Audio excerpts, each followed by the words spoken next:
Hello and welcome back everyone to North American Star League. We have a special guest that's ready to be interviewed. It is none other than the winner of the previous series, Targa, has defeated Thorzane, and he's been playing really good StarCraft, and wow, Targa's ready right behind us on the screen. What's up, man? How you feeling?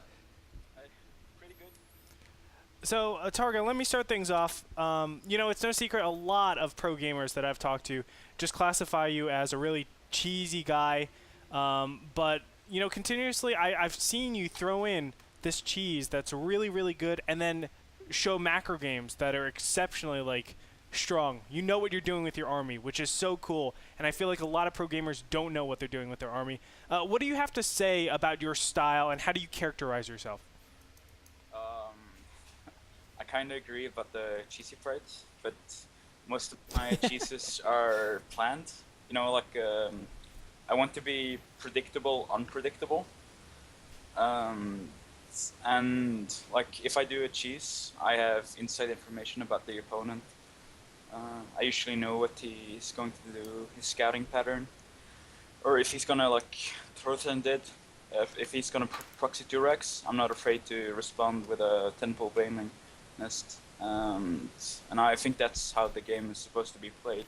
Like if you're predictable all the time, people like me are gonna find out how to punish you. Gotcha. So let me get this straight. Are you saying that you actually prepared for Thorzane 2-Raxing you, double 11ing on Muspelheim?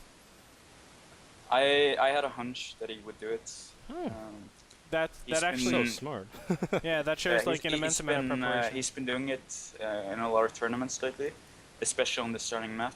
And if he wouldn't do it, Thorzane never scouts, so it would work anyways. Mm-hmm. So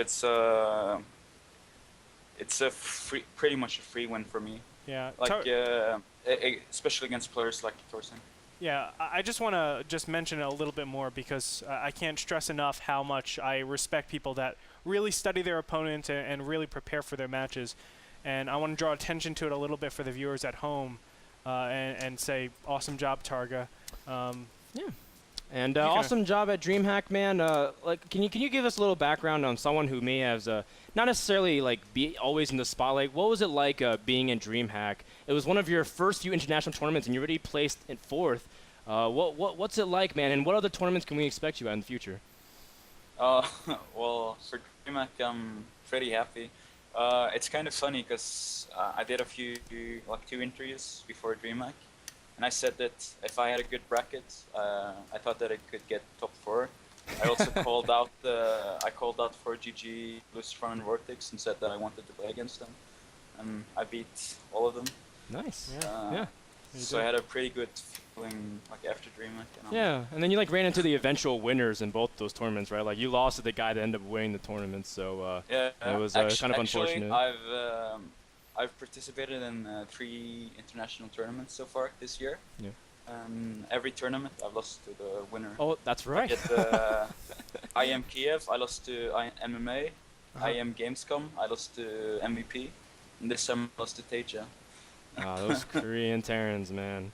Well, Targa, the last thing I want to do is throw like a little fun thing. I saw you weightlifting, what is it, like 500, something crazy, like 250 kilograms or something like that. So can you tell us a little bit of like how often do you work out, or like what's your max in terms of deadlifting? Because you're a really strong guy, man. Frodan's asking you, how'd you get so fierce? How are you so fierce? Yeah. I'm a big guy, so lifting big weights is a lot easier than for most people. But there's a lot of hard training behind it. And I used to be pretty serious about powerlifting before I started StarCraft. And well, after StarCraft, I haven't been too much to the gym. So it's I don't think I can lift those weights right at the moment. That's okay though. I still think you're one of, if not the strongest guy in esports. Do you have any shout-outs or thank yous to your team or sponsors before we let you go? Yeah. Thank you to everyone that keeps supporting me, and special shout out to Steel Series and Mindfreak Esports for supporting me, and also a big thank you to you guys and everyone in NASL for doing a good job. Thank you. Thanks, Targa. Targa, of course, guys, plays Huangton next week. We wish him the best of luck. Good luck, Targa. We hope you do well. Man, after that interview, I'm just like such a big fan of Targa now. Yeah.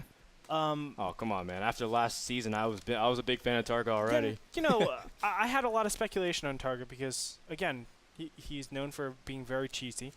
And a lot of times when you are actually introduced to a cheesy player, you find out that they're just always cheesy and they just do it mindlessly.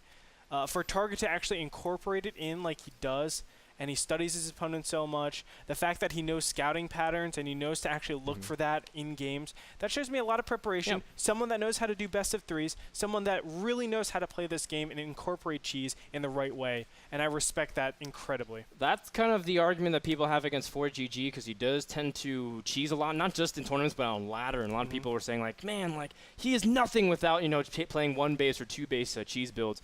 But at the same time, he's really capable of playing that macro. He's capable of mixing it up. The mind games are really strong, not just in the Korean players, but now we see another European rising up to the scene. Thank you so much, Targa. That interview was brought to you by Azo Monitors, the best in monitor technology production. Pick up yours at azo.com.